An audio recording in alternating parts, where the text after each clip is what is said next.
Breaking details tonight of a disturbing story out of Tuscarawas County. The bodies of a man and his 4-year-old son were recovered from Atwood Lake, and investigators say their deaths were no accident. Good evening. Thanks so much for joining us. I'm Lena Lai. Investigators in Tuscarawas County believe the father died by suicide and that the mother deliberately put their son in the water and then later drove a golf cart into the lake with her 3 other kids on board. Natalie Clydesdale is in the newsroom tonight with what we know so far. Natalie. Well, Lena, this is certainly a troubling story. Sheriff Orvis Campbell says it's been difficult figuring out what exactly happened because investigators keep getting the story in bits and pieces. But here's what we do know. Yesterday morning, deputies and rangers rushed to Atwood Lake near Atwood Marina West after a woman and her 3 teenage children crashed a golf cart into the lake. This was around 10:30 a.m. and we're told the family is from Holmes County and is Amish. They were visiting the lake for the weekend.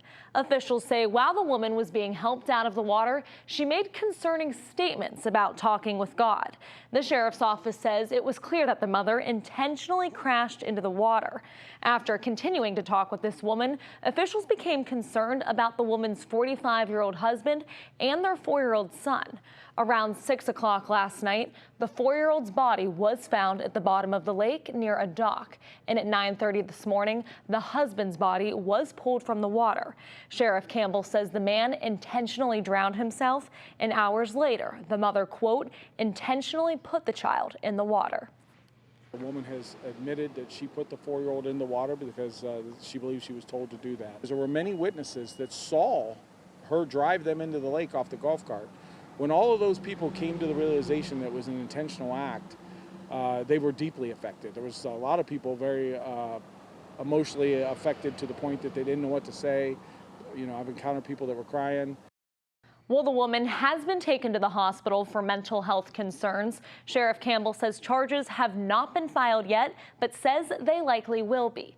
As for the 3 teenagers, they're all physically okay, but they are traumatized, according to the sheriff. They're now with other family members who have been cooperative with this investigation.